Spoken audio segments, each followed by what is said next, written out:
2026년 6월 세 번째 주일 예배를 하나님께 드리겠습니다. 다 함께 사도신경으로 신앙 고백하시겠습니다.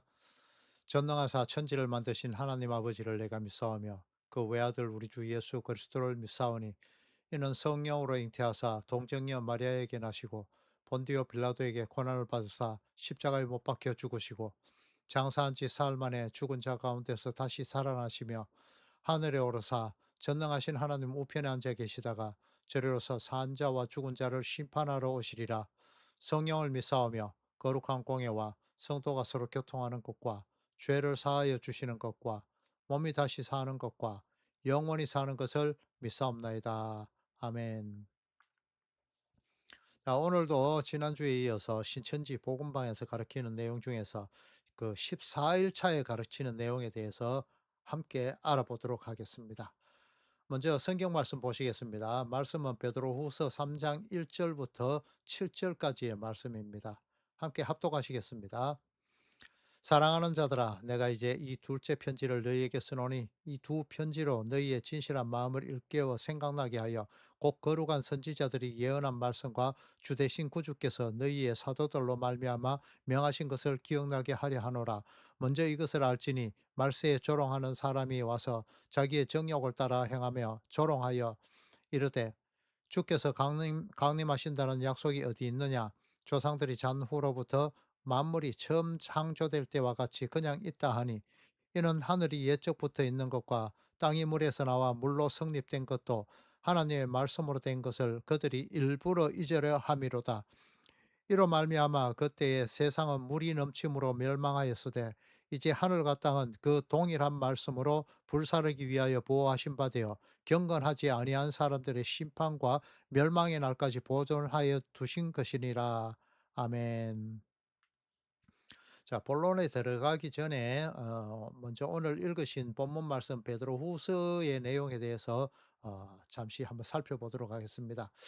베드로 전서는 말세를 당한 성도들의 육적인 그 육체적인 고난에 대한 위로와 격려의 내용을 다루고 있는 그런 반면에 베드로 후서는 교회 내부에서 발생하고 있는 그 문제인 거짓 교사들에 대한 경고를 중심 주제로 다루고 있습니다. 당시 초대 교회에 많은 이단들이 나타나 성도들을 미혹해서 교회 공동체를 분열시키고 파멸의 위기로 몰아갔습니다. 이것을 간파한 베드로는 환란 가운데 있는 성도들을 위로하면서 다가올 핍박을 극복할 것을 베드로전서에 기록한 후에 이제 베드로후서에서는 산 소망 가운데서 재림에 대한 확신을 갖도록 하기 위해서 영지주의 이단과 유대주의 거짓 교사들에 대한 경계를 하면서 말씀 위에 굳게 서서 흔들리지 말 것을 촉구하고 있는 내용이 베드로후서의 내용입니다. 본서에는 그리스도인들은 그리스도를 아는 단계에만 머물러서는 안 되고 하나님의 말씀을 마음에 새기고 그 말씀을 따라 살고 그리스도의 장성한 분량까지 성장할 수 있으며 그렇게 될 때에만 거짓 교사와 유혹을 물리칠 수 있음을 강조하고 있는 내용들입니다. 이것이 베드로 사도가 베드로 전후서를 기록한 목적입니다. 이 내용을 보면은 우리나라가 당하고 있는 기독교의 현실과 상당히 일치하는 것을 볼 수가 있습니다. 자신이 그 재림 예수라고 자칭하는 사람들이 우리나라에 거의 한 100여 명, 80명 가까이에 이르고 있습니다. 그들은 그 사탄의 하수인이 되어서 성경 말씀을 가감하기도 하고 왜곡하기도 해서 할 수만 있으면은 성도들을 미혹하고 공격하고 있습니다. 그 공격의 무기는 금식 후 줄이신 예수님을 공격한 사탄이 사용하였던 그 방법인 성경 말씀을 이용하는 것입니다. 다른 것들을 이용하는 게 아닙니다. 결국은 성경을 가지고 이야기하지만은 그것을 왜곡시키는 것이죠. 이단들은 자신들의 억지 논리를 정당화하기 위해서 여러 가지 방법을 사용하는데 대부분이 성경을 깊이 알지 못하는 신앙이 그 어린 성도들에게 접근하여서 자신들의 사고를 주입시키는 그런 세뇌, 요즘 말로 하면은 가스라이팅이라 하죠. 이렇게 하고 있는 방법을 사용하고 있습니다. 특히 이제 오늘 살펴보고자 하는 신천지에서는 모든 성경은 비유로 되어 있다라는 말로 시작해서 모든 성경은 숨겨진 그 비밀이 있는데 그것이 바로 비유풀이로 풀어질 수 있다. 이렇게 말을 하고 있습니다. 또 모든 성경은 짝이 있고 그 짝을 맞추어 보면 성경이 보이고 비유와 비사로 되어 있는데 하나님 말씀이 이렇게 보이게 될 때에 성도 여러분들은 어 자신들의 그 마련해 놓은 아지트인 성경 공부방으로 데리겨 가게 됩니다. 그것이 그 과정을 통해서 복음방을 통해서 약 15 주를 공부하게 되고 세뇌되어 무르익게 되면은 이제 6 개월 과정의 신학 과정이라는 것을 소개하면서 그곳에서 세뇌를 더욱 강하게 시키죠. 이 6 개월 과정을 통과하면은 공산 세력들의 세뇌처럼 완벽하게 세뇌되어서 사람인 이만희 신천지 교주를 신처럼 받들게 됩니다. 아니 그를 성령 하나님처럼 받들어 모시게 됩니다. 자 이번 주에 그 살펴볼 내용인 복음방 15주 과정 중에서 이제 14 번째 가르치는 내용으로서 주재림 때의 불심판이라는 제목의 내용으로 그들이 이야기를 하고 있습니다. 여기서부터는 오늘부터는 이제 비유풀이란 것들이 본격적으로 그 모습들이 조금씩 나타나게 됩니다.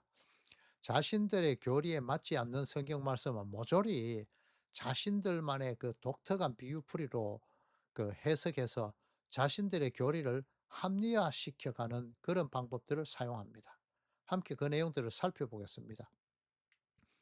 자, 이들은 하나님의 심판이 구약 시대에 이루어졌는데 그 당시에 이루어졌던 내용들 그것은 물과 불의 심판이다라고 이렇게 이야기를 하면서 구약 시대 때 나타났던 그 노아의 홍수에 관한 것들을 예로 들고 또 성적으로 타락한 소돔과 고무라의 불과 유황으로 심판하신 하나님의 그 심판 또 아론의 아들인 나답과 아비후가 하나님의 명령을 따르지 않은 내용이지요. 그리고 하나님이 명하지 않은 다른 불로서 하나님 앞에 분향을 할 때에 하나님 앞에서부터 불이 나와서 그 나답과 아비후를 죽음에 이르게 하죠. 그리고 이스라엘 백성이 시딤에 머물 때에 이방 여인인 어 모압 여자들과 음행을 하고 그들의 신인 바알에게 절을 하는 그런 일들이 생겨나게 됩니다. 이때 하나님의 진노로 이스라엘 진영에 연병이 돌게 되죠. 그것 때문에 결과로 24,000 명이 죽습니다. 아론의 정손자인 그 비느하스가 이 음행하는 남녀 한 쌍을 따라 들어가서 장막 안에까지 따라 들어가서 창으로 찔러 버립니다, 동시에. 그랬을 때에 그 사람들이 죽게 되자 이 연병이 그쳤습니다. 이 사건 이후에 하나님의 그 2 차로 하나님이 2 차로 이스라엘 자손의 인구를 집합별로 조사하라고 그렇게 명령하시지만은 고라의 무리들이 하나님의 명령을 받아서 행하던 그 모세와 아론의 명령을 듣지 않고 하나님을 대적해서 일어납니다. 그리고 많은 무리들이 그 뒤를 따르죠. 이때 땅이 그 입을 벌려서 그들을 삼켜 버립니다. 나머지 고라의 무리 250 명은 하나님의 불의 심판을 받게 되죠. 이것을 또 구약 시대 때 심판이다라고 이렇게 들이밀고 있습니다. 그리고는 신약 시대에는 이러한 심판이 없고 성경 말씀으로 심판한다라고 이렇게 사기를 치고 있습니다. 요한복음 12장 8 절에 보면은 "그 말이 마지막 날에 그를 심판하리라."라고 나오는데 이 그 말이라는 것은 로고스 바로 "태초에 말씀이 계시니라. 그 말씀은 빛이다. 그 말씀은 하나님이다."라고 말씀하신 그 예수님을 나타내는 것입니다. 로고스 말씀. 구약 시대 선지자들을 통해서 모세를 통해서 기록되어진 그 오실 예수님에 대한 내용 그 예수님께서 심판주로 오실 것이다 라는 것을 이야기하는 것이 요한복음 12장 48 절인데 엉뚱하게 끌어다 쓰고 있는 것이죠. 자, 또 요한복음 12장 44 절부터 47 절의 내용을 끌고 왔는데요. 마지막 날의 심판은 사단 마귀와 그의 쏘사김에 그 귀를 기울이고 그를 쫓아간 사람들인 진노를 위해서 준비된 그 그릇들, 진노의 그릇들, 그들에게 있게 되는 것이고, 그리스도에게 속하여서 좁은 길로 걸어가면서 날마다 하나님으로부터 성한 데가 없도록 징계의 채찍을 맞는 이 세상에서 작은 심판을 겪어내는 성도들은 긍휼히 여길 그릇으로 마지막 날에 있게 될 천국 혼인 잔치를 맞이하게 되면서 이 진노의 그 심판에서 벗어나게 되죠. 영생으로 가게 됩니다. 여러분, 지옥의 삶도 영생이라고 이렇게 생각하는 분은 없죠. 천국에 하나님 앞에 있는 것만이 영생이라는 것을 잘 기억하시기 바랍니다. 그런데 신천지가 생각하는 영생은 이렇습니다. 신천지에 등록된 그 교적부가 생명책이고, 그 생명책에 기록된 이름 중에서 교주 이만희에게 선택받은 14만 4천 명은 마지막 날에 하늘로부터 순교한 영혼들이 내려와서 신인 합의를 하게 됩니다. 그렇게 되면은 영원 불사체로 변하게 되어서 이 땅 자체를 14만 4천 등불을 쪼가리 쪼가리 내어서 거기에서 그 하나씩을 받아서 그곳에서 왕노릇을 한다. 왕으로 다스리게 된다. 이렇게 믿는 것이 신천지의 영생관입니다. 그들에게 있어서 이 세상은 절대로 없어져서는 안 되는 것이 되겠죠. 마태복음 24장과 25장을 보면요. 심판의 날에 대한 것에 대해서 자세히 기록을 하고 있습니다. 그리고 성경에는 너무나 선명하게 이 세상은 마지막에 흔적도 없이 사라져 버린다라고 그렇게 기록한 것이 있습니다. 자, 베드로후서 3장 7절부터 13절까지 내용이죠. 이 마지막 날에 유한의 세계를 이루는 체질, 그게 물질, 이것은 땅과 물과 공기를 이루는 기초적인 물질인 그 기본 원소들, 어, 스토이케이온이라는 것인데 이것조차도 너무나 강한 심판의 불에 녹아져 버려서 없어져 버린다. 이렇게 하죠. 여러분, 그 주택에 불이 나면요. 그 블럭 있잖아요. 구멍 뿌끔뿌끔 있는 거. 이게 불에 의해서 터져 버립니다. 거짓말 같으시죠? 한번 볼 기회가 있으면 한번 경험을 해 보시기 바랍니다. 그 주택에 불이 나면서 블럭이 터져 버립니다. 자, 인제 이러한 불의 심판이 있고 난 이후에 심판이 그 후에 심판이 있게 됩니다. 그 심판은 산자와 죽은 자에 대한 심판이죠. 성경에 기록된 그 산자는 그리스도로 인해서 그리스도 안에서 산 자, 깨어 있는 자로 여겨 주심을 받는 자들, 그들이 산자다. 이렇게 말하고 있습니다.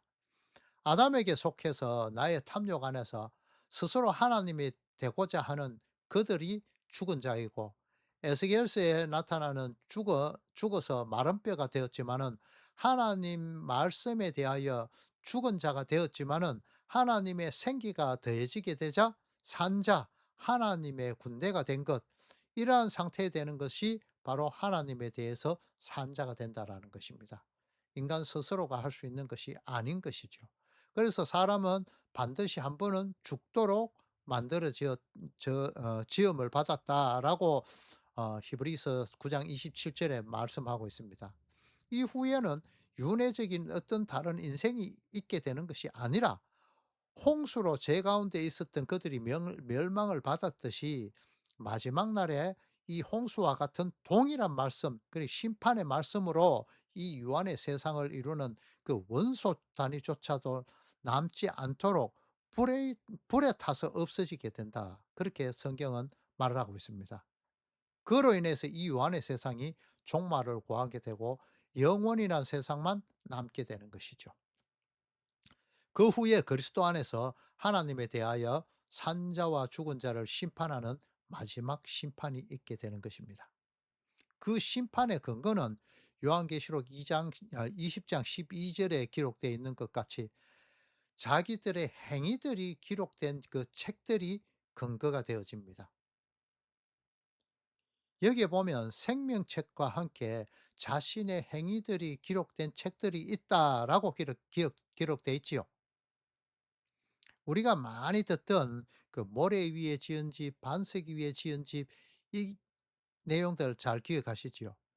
이것과 동일한 것인데 이 모래 위와 반석 위에 지은 집에 대해서 고린도전서 3 장에 해석되어 있는 부분이 있습니다. 한번 보시겠습니다. 고린도전서 3장 11 절부터 16절 내용입니다. 자, 반석 위, 그러니까 예수 그리스도 위에 집을 지어야 하는데 성도 안에 거하시는 성령 하나님이 계시는 그 그러니까 성령 하나님이 만들어가는 그 집, 그리스도로 인한 집이어야 한다라는 것이 바로 그 집의 정의가 되는 것입니다. 내가 이 세상 것인 금이나 음이나 보석 같은 그런 찬란하게 짓는 그 집이거나 또는 나무나 풀이나 짚으로 그 성의 없는 집을 짓는 것 다 동일하게 자신이 지은 것이죠. 그렇기 때문에 이것들은 불에 타서 없어지게 되는 것입니다. 오직 그리스도께서 지으시고 그것을 너희들이 지었다라고 여겨주시는 그 은혜를 입은 자만 이 구원을 얻게 된다라는 말입니다. 그래서 요한계시록 20장에는 자신의 노력으로 행위로 자신의 성전 집을 짓는 자들은 그 행위로 인해서 심판을 받게 된다라고 말하고 있는 것입니다. 이것이 불심판, 마지막 심판의 내용입니다. 이 물질로 이루어진 세상은 이제 간 곳이 없어지고 새 하늘과 새 땅, 하나님의 나라만 영원의 세계로 다시 돌아가게 되는 것입니다. 자, 신천지가 세상은 영속된다는 그런 뉘앙스로 그렇게 들으민 요한복음 12장 48절 말씀에 내가 한 그 말이 마지막 날에 그를 심판하리라라는 말씀이 나와 있죠.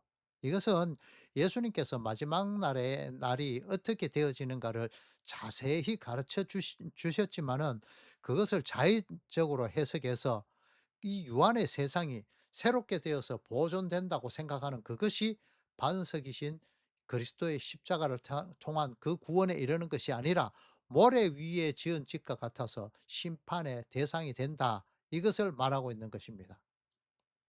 자, 이제 이 심판의 두려움을 스스로 극복하고자 성경에 나타난 단어들을 자신들 마음대로 풀어내서 비유로 나타내는 그들의 실체가 이제 그들이 가리키는 내용에서 드러나게 되죠. 땅에 불이 붙지 않는다. 하나님이 땅을 태워버린다는데 그들은 아니다. 아니다. 이렇게 말합니다. 그리고는 핵전쟁이면 가능하겠지만 하나님이 지어놓고 스스로 보시기에 좋았더라 하신 그 땅을 하나님 왜 태우겠어? 이렇게 말을 합니다. 그들이 이러한 논리를 세우기 위해서 성경을 짜집기 한 것들을 한번 살펴보겠습니다. 누가복음 12장 49 절에서 예수님이 이 세상에 오시기 전에 이미 불이 붙었더라면 더 바랄 것이 없었다라고 말씀하신 내용이 기록되어 있습니다. 성경에는 작은 심판들이 이 역사의 현장에서 자주 자주 등장이 됩니다. 예수님께서 이 땅에 오신 목적 자체가 불을 땅에 던지러 오셨다라고 말씀하십니다. 사도행전 2장 19절, 이건 나중에 한번 찾아보시기 바랍니다. 사도행전 2장 19절, 요한계시록 8장 5절, 그리고 7장 20절, 20장 9 절에 이 심판에 대한 것들이 기록되어 있습니다. 구약에서는 이스라엘과 대적하는 그 국가들을 심판하는 그 상징으로 불이라는 단어가 사용되어집니다. 레위기 43장 12 절과 에스겔서 14장 7 절부터 8 절, 호세아서 8장 14 절, 아모스 1장 4절, 7절, 10절, 12절, 14절, 그리고 2장 2 절과 5 절, 스가랴서 13장 9 절, 말라기서 3장 2 절과 3 절에 이 단어들이 불이라는 단어들이 잘 기록이 되어 있습니다. 이것은 세상에 내릴 심판을 의미합니다. 스 그 예수님도 그 성령과 그 불로 세례를 베푸실 것이라고 마태복음 3장 10 절에서 12 절에 말씀하신 것이 기록되어 있죠. 그리고 요한복음 3장 18 절에는 그를 믿는 자는 심판을 받지 아니하는 것이요 믿지 아니하는 자는 하나님의 독생자의 이름을 믿지 아니하므로 벌써 심판을 받은 것이니라라고 말씀하신 예수님의 말씀이 기록되어 있습니다. 이 세상에서 역사적으로 일어나는 하나님의 작은 심판들을 뜻하는 것인데, 이것은 이 심판의 근거가 되는 것이 바로 예수님께서 구약 성경을 통해서 예언하신 그 그리스도로 믿느냐 믿지 않느냐, 그러니까 빛을 빛으로 볼 수 있는 눈이 있느냐 없느냐, 그것이 심판의 근거가 되어진다 이 말입니다. 결국 그것은 무엇입니까? 태초 이전부터 정해져 있는 그 긍휼히 여길 것과 어 멸망을 위해서 준비한 그 심판의 그릇이 있다는 이것과 동일한 내용들로 아 잘 살펴보시면 동일한 내용이 되어집니다. 자, 이제 자막을 보면서 오늘 복음방 그 14가에서 미혹하기 위해서 짜집기 된 성경 구절들을 발췌해 놓은 기록들을 한번 보겠습니다. 자, 순서는 이렇게 저렇게 바꾸어 놨는데 그 용례들을 모아서 따로 구별해 보았습니다. 먼저 윗부분에 이 땅에서 작은 심판들을 이 세상에서 성도들의 본이 되도록 하시기 위해서 하시는 그 심판들을 불이라고 기록해 놓은 그것들에 대한 구절들입니다. 요한복음 3장 18 절의 말씀처럼 예수님을 믿는 자는 심판에서 제외가 되지만 믿지 아니하는 자들은 이미 심판을 받은 것이라고 예수님께서 말씀을 하십니다. 그것은 빛을 빛으로 알아보지 못하고 자기가 원하는 그리스도로, 유대인들이 그랬잖아요. 민속 메시아관적인 예수님을 고집하면서 끝까지 예수는 이런 존재여야 돼라고 마음속에 못 박아 놓고 그 예수님만은 그러한 존재적인 그런 예수님만을 바라보는 그들은 이미 진노를 위해서 준비된 그릇임이 드러났다라고 이렇게 말씀하시는 것입니다. 그리고 중간에 있는 금 중간에 두 가지 중간에 있죠. 이 마태복음 3장 11 절부터 12절 말씀은 이 땅에서의 작은 심판과 마지막 날의 심판 둘 다를 아울러서 그렇게 기록하고 있는 내용들을 볼 수 있습니다.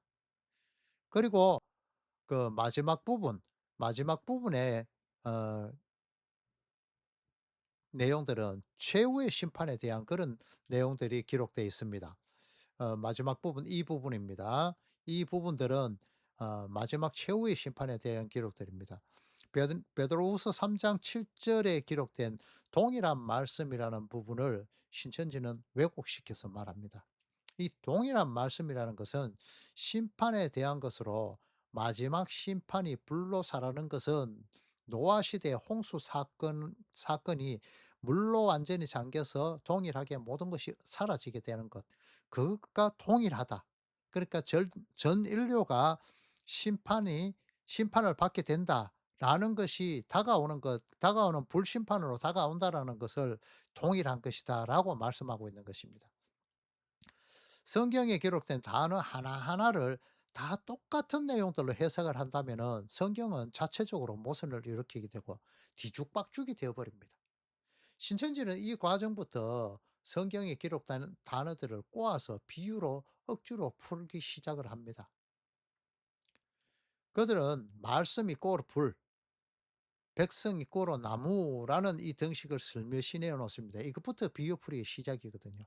그리고 신은 말씀이고 나무는 사람은 나무다라는 등식을 또 여기에 슬며시 집어넣습니다. 이것이 그들의 그 이번가의 포인트가 되는 내용들입니다. 왜냐하면은 이제 다음 주가 끝나고 그다음에 되는 그 6 개월 과정이 들어온다 했잖아요. 이 내용들이 시작되면은 여기에서 비유풀이로 모든 것들을 시작하게 되고 이제 세뇌 작업이 본격적으로 시작이 됩니다. 시 이꼬르 말씀이라는 등식은 하나는 알고 둘을 모르는, 아니 알려고 하지 않는다라는 것을 확실히 드러내 주고 있습니다. 성경의 씨라는 것은 제라, 그러니까 자손, 예수님을 의미하는 것이라고 갈라디아서 3장 16절에 기록되어 있습니다. 여러 사람을 가르쳐 자손이라 하지 않고 그리스도를 가르쳐서 오직 한 사람을 가르쳐 "네 자손이라고 했는데 곧 그리스도다."라고 그렇게 말씀하고 있죠. 그리고 나무라는 단어를 사람에게 대입시켜서 그들은 창세기 1장 10절 이하에 기록된 하나님의 창조물인 풀과 씨 맺는 채소, 열매 맺는 나무들을 사람들로 비유해 버립니다. 그렇게 해서 창세기 이전에 이미 사람이 있었다. 그중에서 한 사람이 빛을 받은 한 사람이 말씀을 받아서 하나님의 말씀을 완전히 풀어냈다. 뭐 이런 식으로 이야기를 합니다.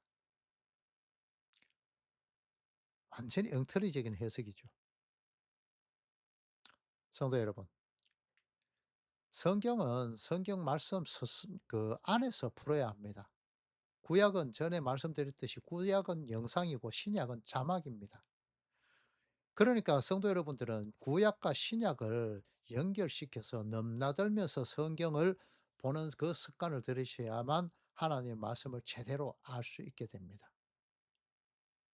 여러분, 근데 제가 높아심에서 말씀을 드리지만은 기독교는 종교가 아닙니다.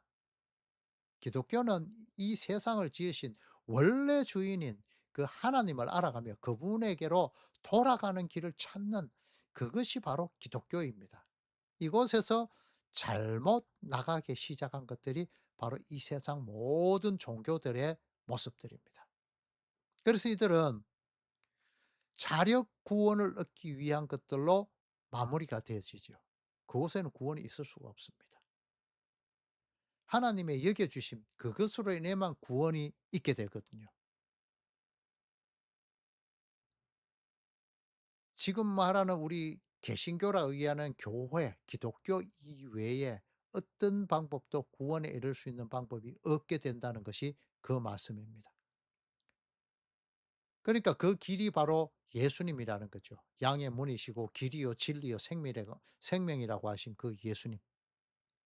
최후 심판의 날은 여러분 반드시 옵니다. 도둑이 예고 없이 담을 넘어오듯이 그 날과 그 때와 그 시는 알 수 없지만 그 날과 때와 시는 예수님 자신도 모르고 천사도 모른다고 마태복음 24장 33 절에 예수님 직접 말씀하시죠. 이렇게 요즘 세상에 말세 지말이라고, 그러니까 말세 중에 말세다라고 이렇게 말하고 있는 이때에 성경은 예수님께서 말씀하신 것을 기록하고 있는데, 아침 하늘이 붉으면 오늘 비가 올 것이고 저녁 하늘이 붉으면 다음날 좋겠다, 이런, 뭐 우리 선조들도 이런 이야기를 했잖아요. 이런 날씨 분별을 하면서도 선지자들과 예수님의 말씀으로 이미 공포되어 있는 이 시대의 표적은 읽지 못한다라고 이렇게 예수님이 말씀하고 있는 부분이 있습니다. 여러분들 깨어나셔야 됩니다. 하나님 말씀을 잘 보시고 깨달으셔야 됩니다. 그래서 베드로후서 3 장을 통해서 미혹하는 자들의 미혹에 속지 말고 이 땅의 심판은 반드시 있게 될 것이라는 것을 강하게 못 박아 기록하고 있는 것을 볼 수 있습니다. 이 땅에서의 그 작은 심판들이 아니라 양과 염소들을 구별하는 이스라엘의 목자들의 모습처럼 예수님께서는 마지막 심판의 주인으로 반드시 오실 것입니다.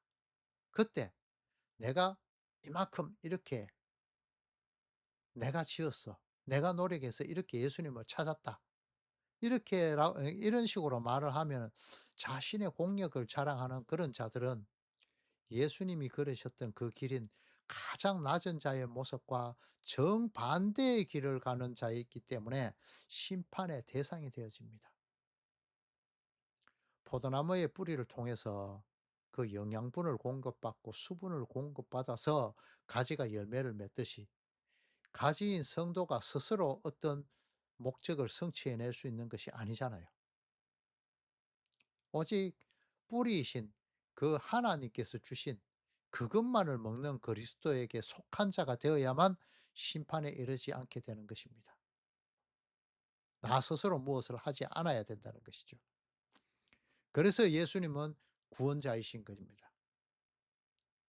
하나님의 말씀을 진지하게, 글자만 읽는 것이 아니라 그 말씀이 의미하는 내용들까지 정확하게 파악하셔서 정독하셔서 하나님의 뜻을 알게 되셔서 사탄의 미혹에 절대 흔들리지 않는 반석 위에 예수 그리스도 안에 든든히 지어져 가시는 성도님들 다 되시기를 그리스도 대신 예수님의 이름으로 축원합니다. 주님 가르치신 기도로 예배를 마치겠습니다. 하늘에 계신 우리 아버지여, 이름이 거룩히 여김을 받으시오며 나라가 임하시오며 뜻이 하늘에서 이루어진 것 같이 땅에서도 이루어지이다. 오늘 우리에게 일용할 양식을 주시옵고 우리가 우리에게 죄 지은 자를 사하여 준 것 같이 우리 죄를 사하여 주시옵고 우리를 시험에 들게 하지 마시옵고 다만 악에서 구하시옵소서. 나라와 권세와 영광이 아버지께 영원히 있사옵나이다. 아멘.